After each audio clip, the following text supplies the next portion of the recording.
Hello guys, I am Dinesh Kumar from Jalore Rajasthan. Friends, हमने कुछ दिन से मैंने क्लास नहीं बना पाया था, तो आज हम फिर से भारतीय राजनीति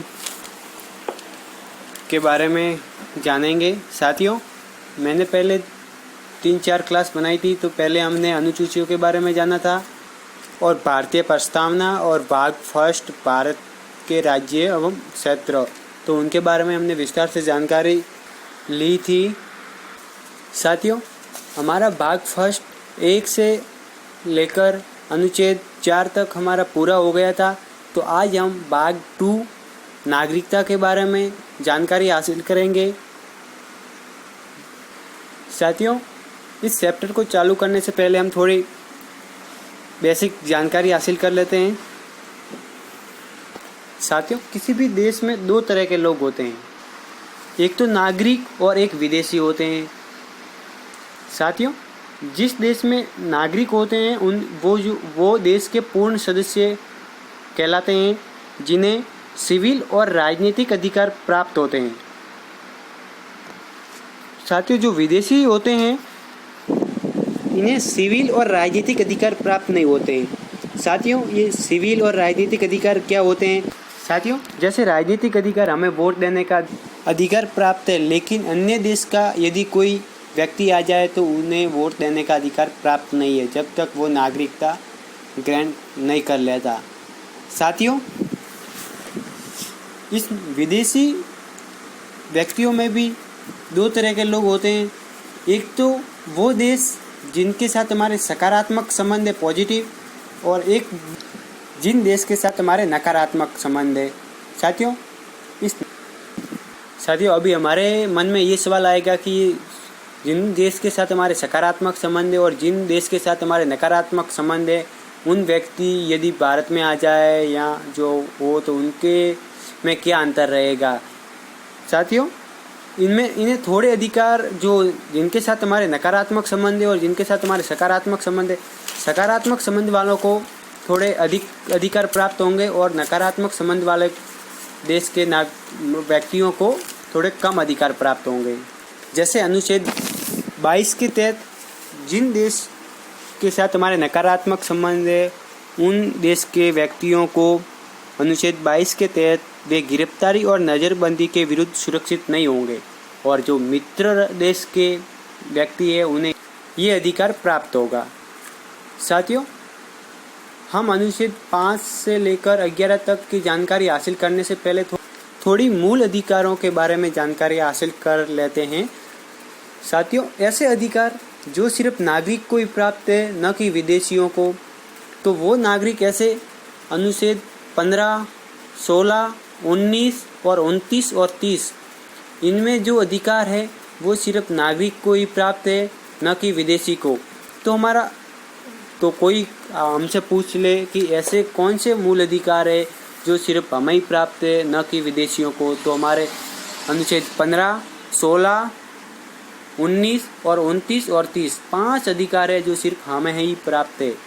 तो साथियों, 15 के तहत क्या है? 15 के तहत, अनुच्छेद 15 के तहत धर्म, मूल, वंश, जाति, जन्म स्थान के आधार पर हमारे साथ किसी के साथ भेदभाव नहीं किया जाएगा। और अनुच्छेद 16 में दिया हुआ है लोक नियोजन के विषय में समता का अधिकार। सब यानी अनुच्छेद 16 के तहत लोक नियोजन के विषय में सबको समान अवसर है इनके बारे में। और अनुच्छेद 19 में तो हमें पता ही है, वाक, अभिव्यक्ति, स्वतंत्रता, सम्मेलन, संचरण, इनके बारे में हमें अधिकार प्राप्त है, न कि विदेशियों को। ये विदेशी नहीं कर सकते, ये सिर्फ हमें ही प्राप्त है। और अनुच्छेद 29 और 30 संस्कृति और शिक्षा संबंधी अधिकार है जो सिर्फ भारतीयों को ही प्राप्त है।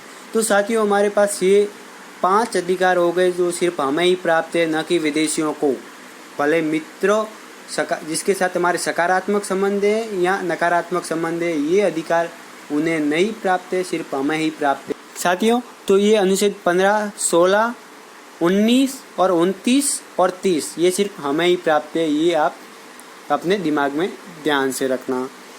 साथियों, अभी हम राजनीतिक अधिकार के बारे में थोड़ी जानकारी हासिल कर लेते हैं। साथियों, राजनीतिक अधिकार के बारे में तो हमें जानकारी पहले से ही पता है कि एक तो वोट देने का अधिकार और एक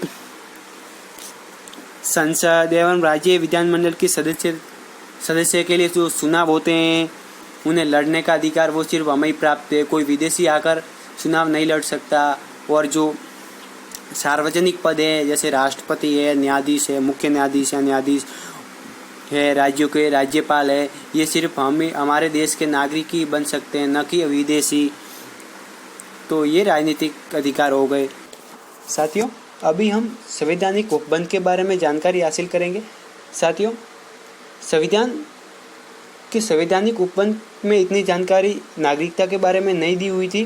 सिर्फ संसद को नागरिकता के बारे में कानून बनाने का अधिकार दिया हुआ है और इनमें थोड़ी ही जानकारी दी हुई जो हम हासिल करेंगे। साथियों, हमारा अनुच्छेद 5वां, जिसमें एक व्यक्ति जो भारत का मूल निवासी है, यदि कोई भारत का मूल निवासी है तो उन्हें शर्त यदि वो पूरी करता हो तो वो भारत का मूल निवासी है। एक तो पहली, यदि उसका जन्म भारत में हुआ हो या उसके माता पिता में से किसी का जन्म भारत में हुआ हो या संविधान लागू होने के 5 वर्ष पूर्व भारत में रह रहा हो। यानी जब हमारा भारत पाकिस्तान विभाजन हुआ था तब जो हमारे भारत में रह रहे थे वो मूल निवासी कहलाए। तो अनुच्छेद 5 हमें मूल निवासी के बारे में जानकारी देता है।